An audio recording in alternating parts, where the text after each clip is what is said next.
అమ్మాయి గారి సిగ్గుగా ఉందా? సిగ్గుగానే ఉంది. ఈ గదిలో ఉక్కగాను ఉంది. ఓ సింతే కదా, కౌగులిస్తే సిగ్గు పోతుంది, ఆ కిటికీ తలుపులు తెరిస్తే ఉక్క పోతుంది.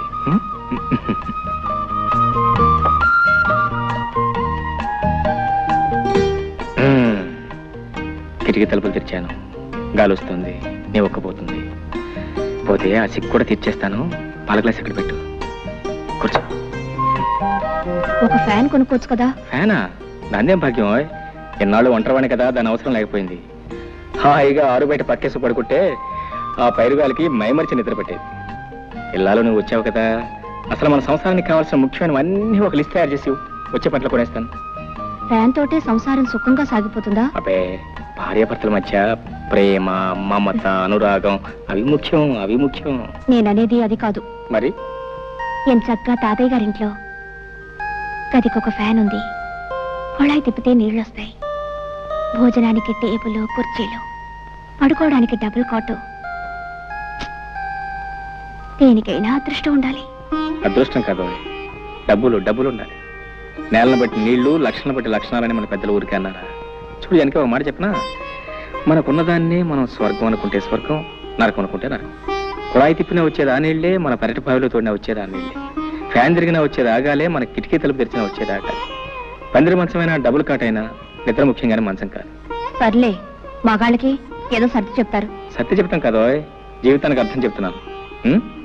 రా, ఎందుకు? బాగా చెప్తాను. ఇటు రావోయ్.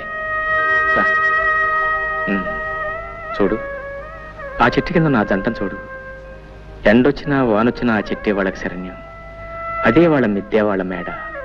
జానకి, ఓ మాట చెప్పనా, జీవితంలో మనకంటే ఉన్నవాళ్ళని చూసి మనం బాధపడే కంటే, మనకంటే లేని వాళ్ళని చూసి వాళ్ళకంటే మనం ఎంత అదృష్టవంతులమో తెలుసుకుని సంతోషించడం ఎంతో మంచిది. అదే జీవిత సత్యం, అదే జీవితాన్ని అర్థం చేసుకోవటం. అర్థమైందా? నవ్వు నవ్వు.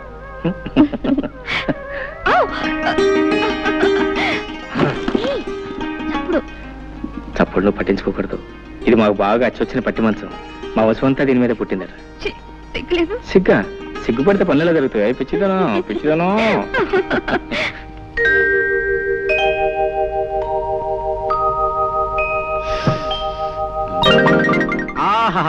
స్వాగతం, సుస్వాగతం. రా. నాకసలు పెళ్ళే అవదని, పిల్లనివ్వని ఈ ఊళ్ళో చాలా మంది కారు కోతలు, రైలు కోతలు కూడా కూర్చారు. అందుకే నేను సీక్రెట్ గా పెళ్లి చేసుకున్నాను. ఏ అమ్మాయితో నా చెయ్యి పట్టుకుంటే 500, కాలు పట్టుకుంటే 600 జరిమానాలు వేసి నావి 10 ఎకరాలు తినేశారు. రేపటి నుంచి నీ కాళ్ళు చేతులు నడి సెంటర్లో రోజుకి 100 సార్లు పట్టుకుంటాను. ఎవడేం చేస్తాడో చూస్తాను. రా.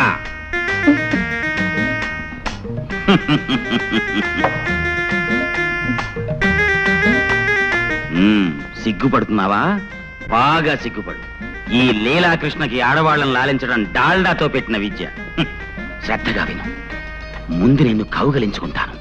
గుబ్బులు గుబ్బులుగా ఉంటుంది, ఏం భయపడకు. ఆ తర్వాత నిన్ను ముద్దు పెట్టుకుంటాను. మత్తు మత్తుగా, గిలి గిలిగా, గుండె దడదడగా ఉంటుంది, కాళ్ళు చేతులు వణుకుతాయి, అయినా భయపడకు. ఆ తర్వాత చెప్పడం కుదరదులే. రెడీ? కౌగలింత. ఇదేం కౌగులంత?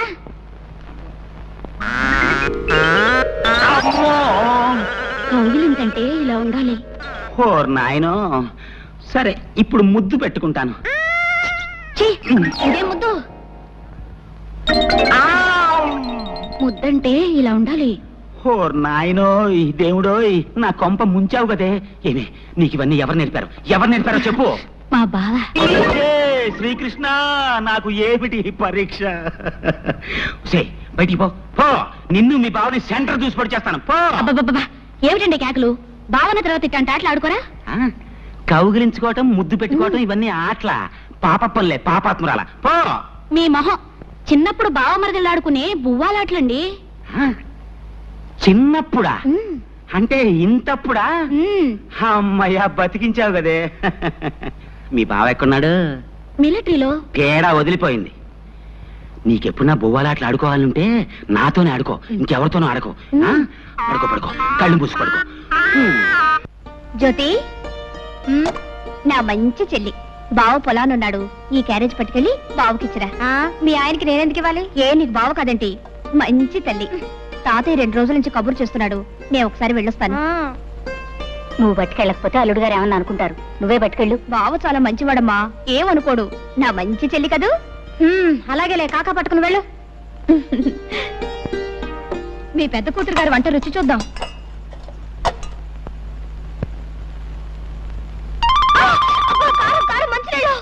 చాలే ఊరుకోవే మరీ నడమంత్రం. దానికి అసలు వంటే చేతగానట్టు మాట్లాడతావు.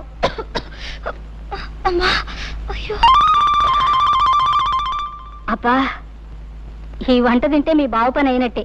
నేను వేరే క్యారేజీ పెడతాను, పట్రా. ఇదేంటి నువ్వు వచ్చావు? మీ అక్క ఏమైంది? అక్కయ్య జమీందార్ తాతయ్య గారింటికి వెళ్ళింది. ఆహా, కట్టుకున్న 3 కంటే జమీందార్ తాత ఎక్కువాడనమాట. అంత కోపం ఏంటి బావా? పాపం తాతయ్య మరీ మరీ రమ్మని కబుర్ చేస్తేనే వెళ్ళింది. రా తిందువు గాని. అరే నాకు కుదురుతా వదా. ఇవాళకి అక్కని క్షమించే బావా, రా. సరే, ఇవాళ ఒక్కనాడు క్షమిస్తున్నాను, రేపటి నుంచి క్షమించను. నువ్వు కనుక రేపటి నుంచి క్యారేజ్ తీసుకొచ్చావు నీ కాళ్ళు చేతులు ఎదుర్కొడుతూనే ఉంటున్నావు. సర్లే, రా రా రా. రమ్మంటుంటే అక్కడ తీసుకునే జానకి. జానకి, అబ్బబ్బా, ఏమిటా కేకలు? కేకలేంటే కేకలు? అవును, ఏమిటి మోసం? పొలానికి అన్నం పట్టుకొస్తానని చెప్పి నువ్వు రాకుండా మీ చెల్లెని పంపిస్తావా? నీకెన్ని గుండెలు? ఇదిగో, లేకపోతే రాపోయావు కానీ మధ్యాహ్నం వంట చేసావు అమృతం. స్వర్గానికి బెత్తిరేయడం. వదిలు. నీ మట్టి వాసన చెవట కంపు భరించలేకపోతున్నాను.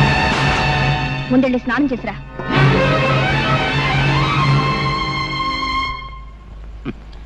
నువ్వు చెప్పినా చెప్పపోయినా నాకంతా తెలుసు మురళి. నువ్వు జానకిని ప్రేమించావు, తప్పులేదు. కానీ వాళ్ళ బాబేదో కొంపలు ముంచుకుపోయినట్టు ఆ జాతి రత్నాన్ని తీసుకెళ్ళి మోటు రత్నాన్ని కట్టబెట్టాడు. ప్రేమించిన ఆడ దొరకపోతే ఎవరికైనా బాధే. మరి అంత మాత్రాన్ని నువ్వు ఇలా మనసు పాడు చేసుకోవటం నాకు బాధగా ఉంది. జరిగింది మర్చిపోవు. మర్చిపోవటం అంత తేలిక కాదు. కష్టమే, చాలా కష్టం నాకు తెలుసు.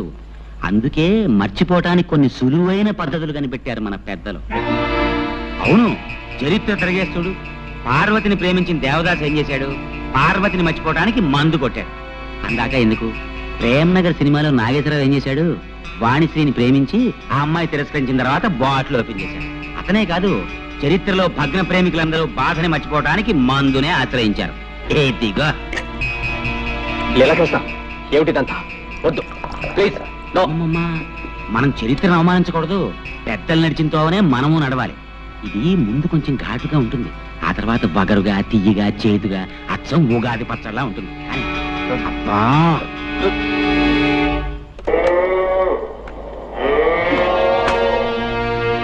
ఏమిటి? గడ్డేశాను, నీళ్లు పెట్టాను. ఇంకేమిటి నీ గోళ? ఉంటే నీ పని చెప్తాను.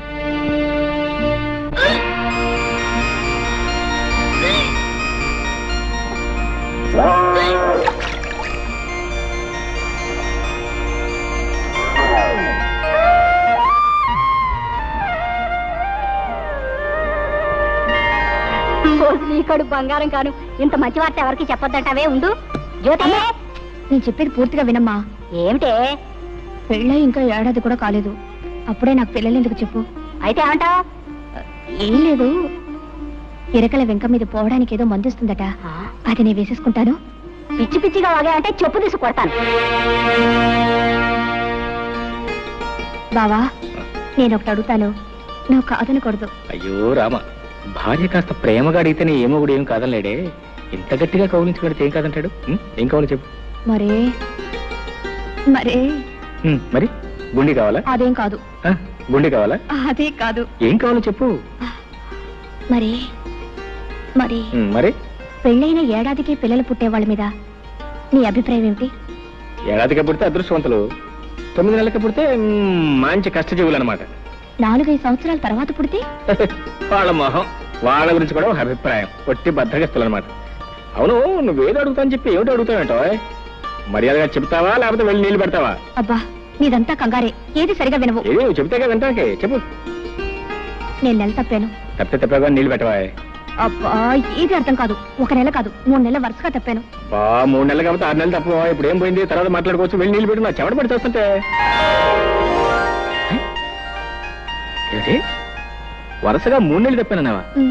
3 నెలలు? 3 నెలలు తప్పి నేను 6 నెలలు తప్పానా? అది కాదు బావా, నేను చెప్పేది కాస్త ఆలోచించు. ఏంటో నువ్వు చెప్పేది నేను ఆలోచించేది. నోరు పడక, నిద్ర వస్తుంది. మరీ ఇంత తొందరగా పిల్లలు ఎందుకు చెప్పు? ఇంకా చిన్న పిల్లవి. అవును, ఈ మాట చెప్తే మీ అమ్మ ఏదో అందన్నావు, ఏమంది? చెప్పు తీసుకు కొడతానంది. ఏటో చెప్పు తీసుకు కొడతానంది. మీ అమ్మ కేవలం మాటల్లో ఉంది, నేను కొట్టి చూపిస్తానేమనుకున్నావు? లీలాకృష్ణ గారు, మీకు శుభవార్త. మగపిల్లాడు పుట్టాడు. సంతోషం అండి, చాలా సంతోషం. ఉండండి, మీ ఫీజు ఇస్తాను. గురువు గారు, నాకు చిన్న అనుమానం. అవకాశం ఇచ్చాను, అడుక్కో. ఏం లేదు, మీకు పెళ్ళై 9 నెలలు అవ్వలేదు కదా, అప్పుడే పిల్లాడు ఎలా పుట్టాడండి? ఓర్ నాయనోయ్, డాక్టర్ గారు, ఇది అన్యాయం, మోసం, దగ, కుట్ర. మీకు నేను ఫీజు ఇవ్వను. ఏమిటండి మీరు అనేది? పెళ్ళైన 7 నెలలకే పిల్లాడు ఎలా పుడతాడండి? అంటే నా భార్య చాలా ఊరుకోండి, అన్యాయంగా మాట్లాడకండి. కొంతమందికి ఇలా నెలలు నిండకుండానే పిల్లలు పుడుతూ ఉంటారు. అంతేనంటారా? అంతే. ఇదిగోండి మీ ఫీజు. థ్యాంక్స్.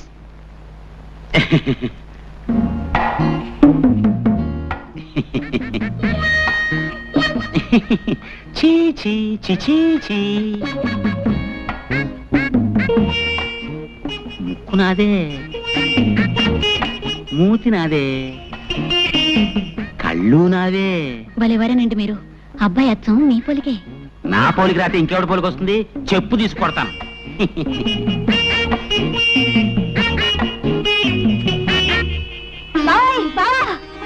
ఏంటే ఏంటే ఏంటే?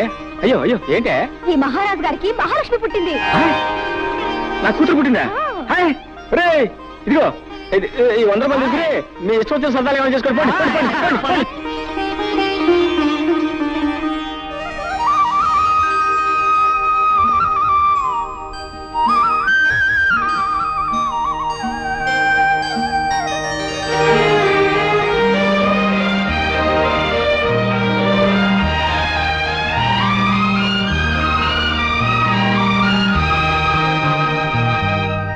ముద్దు పెట్టుకోవడానికే బిడ్డలా? ఎలాగైతే కన్నావులే గొప్పగా. పిల్లకి స్నానం చేయించడం కూడా రాకపోతే ఎలా? ప్రతిరోజు ఎవరొస్తారు ఈ పనులన్నీ చేయడానికి? చిచి, ఇదంతా నాకు అలవాట్లేదు. ఆహా, నాకు మాత్రం ఉందా? నేనేమన్నా 5-6 కన్నానా? ఆడదన్న తర్వాత ఇవన్నీ తనంతట తనే నేర్చుకోవాలి. బావా, ఓ పంచే, పిల్లకు నీళ్లు పోయడం, పాలు పట్టడం ఇవన్నీ నువ్వు నేర్చుకో. ఇదేదో పెద్ద పని అయినట్టు. ఇంతలా పెళ్ళానికి సేవ చేయడం నేర్చుకున్నవాడిని బిడ్డకు నీళ్లు పోస్తే ఇద్దరు పుస్తలేనా? నువ్వు రాకపోతే ఎవరు చేసేవారు? నేనే కదా మీ అక్క చేస్తా. మీరిద్దరూ కలిసి నన్నే వెగతాళి చేయక్కర్లేదు. దాన్ని ఎలాగి నా పని నేనే చేసుకుంటాను. తస్సది, మీ అక్క మా లావు తెలియగలదే. పిల్ల ఏడుస్తున్నానో నా ఒళ్ళో, నవ్వుతుంటే దాని ఒళ్ళో. ఇదిగో యోబాకు సరాసరి ఇక్కడ తీసురా. మొగుడు పెళ్ళాలిద్దరూ కలిసి నా చేత పనులు చేయించుకుంటున్నారు. అబ్బా, ఇవాళ చాలా స్పీడ్ గా ఎక్కిపోతుంది. ఏమిటిదంతా? ఏముంది, ఇది పకోడీ, ఇది మందు, ఇది గ్లాస్. ఇతను మురళి, నేను మాత్రం లీలాకృష్ణ. నువ్వు లీలాకృష్ణుడివి కాదురా, ఈ ఇంటికి పట్టిన చీడ పురుగువి. ముందు బయటికి పో, బయటికి పో. మురళి, నువ్వు చదివిన చదువంతా ఏమైంది? ఈ తాపుడేమిటి, ఈ వరుస ఏమిటి? తాతయ్య నీ కోసం ఎంత బాధపడుతున్నారో తెలుసా? అనుకుంటే అంత బాధే. బాధల్లోనే పుట్టాం, బాధల్లోనే పెరుగుతున్నాం, బాధల్లోనే పోతాం. అసలు ఈ ప్రపంచమే బాధల్లో ఉంది. మురళి, నువ్విప్పుడు మత్తులో ఉన్నావు. నేనేం చెప్పినా అర్థం కాదు. మరోసారి నువ్వు తాగేవని మాత్రం నాకు తెలియకూడదు. చూసావమ్మా వాడెంత చెడిపోయాడు. అవన్నీ తర్వాత ఆలోచిద్దాం. ముందు మందు తాగు తాతయ్య. వద్దమ్మా, ఈ మందు తాగి నేను ఆరోగ్యవంతున్నై వాడి దౌర్భాగ్యం కళ్ళారా చూడాలా? పూర్వ జన్మలో నేనేదో మహాపాపం చేసి ఉంటానమ్మా. అందుకనే ఆ భగవంతుడు మనవణ్ణి నాకు విడిచిపెట్టి ఉన్న కొడుకుని కోడల్ని తీసుకుని వెళ్ళిపోయాడు. అయినా తట్టుకున్నాను. నా ప్రాణంతో సమానంగా వాడిని పెంచి పెద్ద చేశాను. నేను పోయిన తర్వాత అంత ప్రేమగా చూసుకునే నువ్వైనా ఇంటికి కోడలిగా వస్తావు. కానీ భగవంతుడు ఆశ కూడా నెరవేర్చలేదమ్మా. ఏమిటి తాతయ్య నువ్వు అనేది? అవునమ్మా, మురళికి నువ్వంటే ప్రాణం. నిన్నే పెళ్లి చేసుకుంటానని నాతో చెప్పాడు. ఆ విషయం మీ నాన్నతో మాట్లాడదామని ఆ రోజు మీ ఇంటికి వచ్చేసరికి నీ పెళ్లి విషయం మీ నాన్న నలుగురిలో నిర్ణయం చేశాడమ్మా. చూశావమ్మా, భగవంతుడు ఎలా మనుషులతో ఆడుకుంటాడు. మనం కోరుకున్నది దక్కనివ్వడు, దక్కింది దొరకనివ్వడు. నేను ఆ రోజు 4 అడుగులు చురుగ్గా వేసి ఉంటే నువ్వే ఇంటి కోడలివై ఉండేదానివి. వాడు నిన్ను మర్చిపోను లేక, మరొక పెళ్లి చేసుకోను లేక కుమిలిపోతున్నాడు. తాగుడుకు బానిసయ్యి వాడి ఆరోగ్యం సర్వనాశనం చేసుకుంటున్నాడు. వాడిని ఆ స్థితిలో చూస్తూ నేను ఎలా బ్రతకగలనమ్మా? తాతయ్య ఊరుకో. అమ్మా జానకి, నువ్వు నాకు ఒక మాట ఇవ్వమ్మా. ఏమిటి తాతయ్య?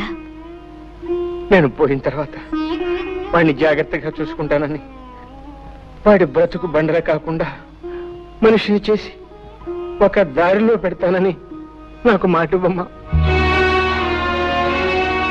అలాగే తాతయ్య. జానకే, జానకే, జానకే, జానకే, జానకే, ఎక్కడే ఎక్కడ నువ్వు?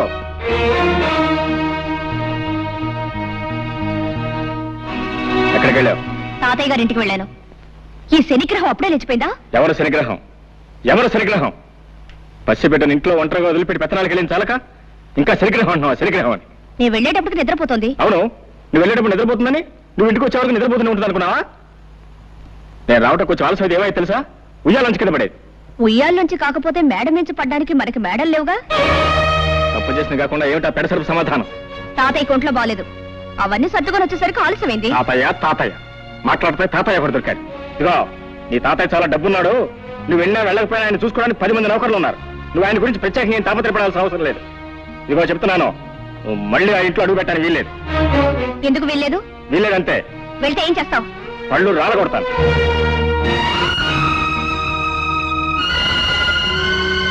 అమ్మా, జానకమ్మ గారు. ఏమిటి రావాలమ్మా ఇలా వచ్చావు? తాతయ్య గారు ఇప్పుడే పోయారమ్మా. తాతయ్య?